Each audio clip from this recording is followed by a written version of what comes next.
The West Bloomfield Middle School's Pods Talk event has impacted local students from all across the community.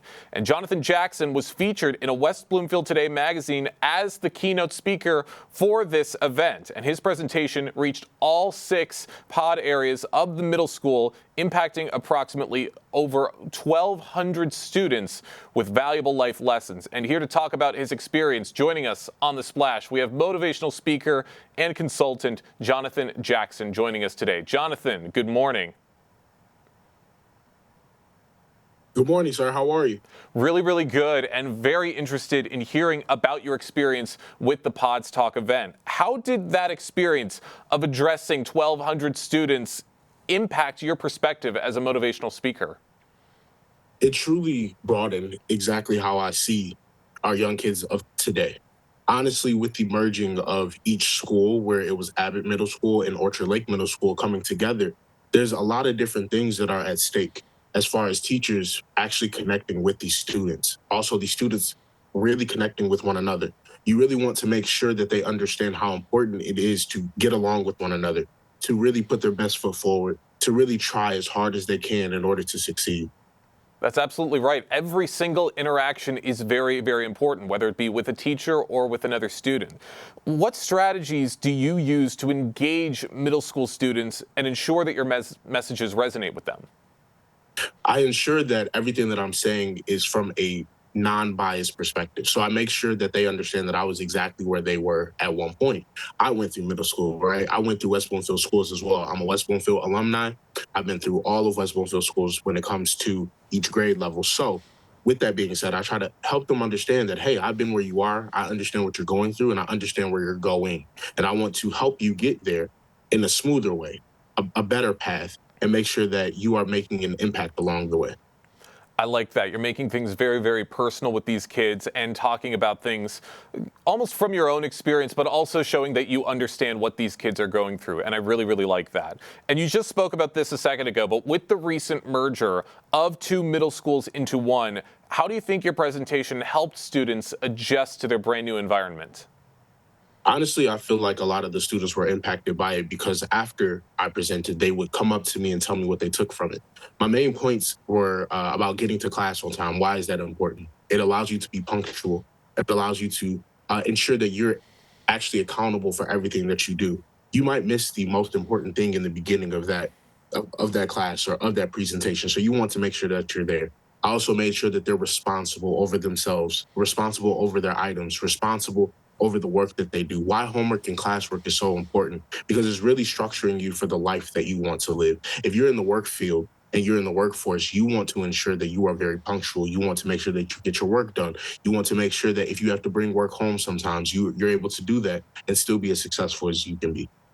Hey, I was a middle schooler once too, and I know that homework can be tiring and can be the kind of thing you don't really want to do, but it is important, and it's important that every little thing that you do with school helps put you on the path to what you want to do with your future. And it's great that what you're doing is helping kids along that way. For those just joining us, we have motivational speaker and consultant Jonathan Jackson joining us on The Splash to talk about his recent keynote speaker at the Pods Talk event with West Bloomfield Middle School. And Jonathan, you talked about this idea of keeping your name, thumbprint, and footprint clean. Could you expand on that idea and how students can apply it to their daily lives? Absolutely. So I always say keep your thumbprint clean. In keeping your thumbprint clean, it follows you everywhere. Any important paperwork, anything that you have to do where you have to show and prove who you are, you use that thumb, right? You are the only person with this thumbprint. So you have to make it count. It follows you everywhere. You have to make sure that you're leaving your mark. Keeping your footprint clean. If it's a fresh sheet of snow on the ground and you're walking through that snow, you can see exactly where you just came from. You can see exactly where you just walked. Are you proud of that when you turn around? Are you proud of that when you look down at those footsteps? Are they clean or are they dirty? Are you walking through mud or are you walking through fresh snow? And then when it comes to your name clean, your first name ties to who you are. Your last name ties to the people around you and your family. So if you're on the news for something, or if you're being awarded for something, or if your name is out there, is it clean? Do people look at it as a good thing? Or are they looking at it as, oh, I'm embarrassed to even see that name? So you want to ensure that everywhere you go, these are the things that follow you. These are the things that are attached to you, and you want to ensure that they are as strong and as positive as they can be. Wow, very powerful words. I'm feeling motivated right now just from this conversation. I love it. What role do you believe motivational speaking plays in shaping a supportive school culture, especially during very important transitional phases like middle school? Geez, everything and everyone goes through something, right? Everyone goes through something. No one is exempt. So because of that, you want to ensure that you're putting the right words and the right feelings and the right motivation in the right minds.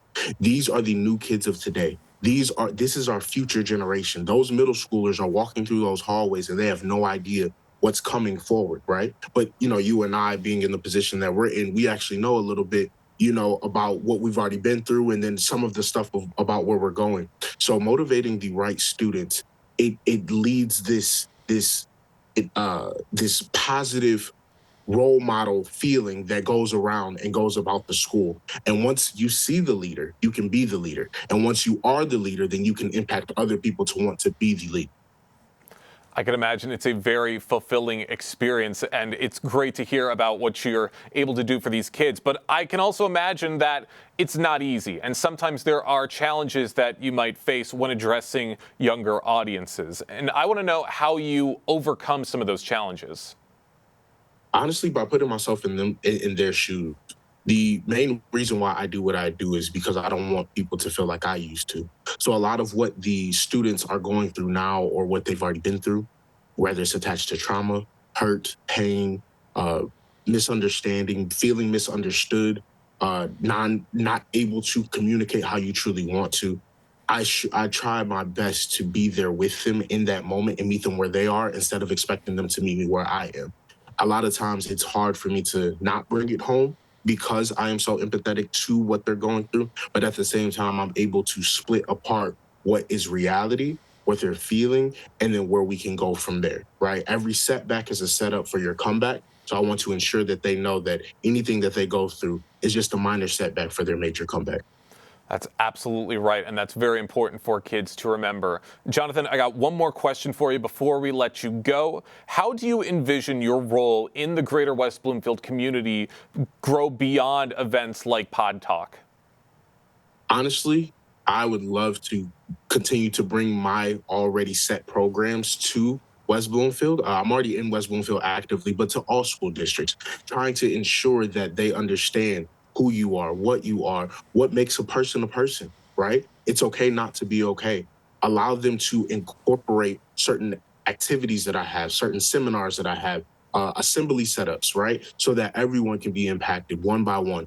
As long as you're trying to be 1% better every single day, then the world can really be a better place. So I want to continue to push my programs and push my narratives and push my feelings and push my programs and everything that I truly, truly, truly believe in to reach as many people as possible.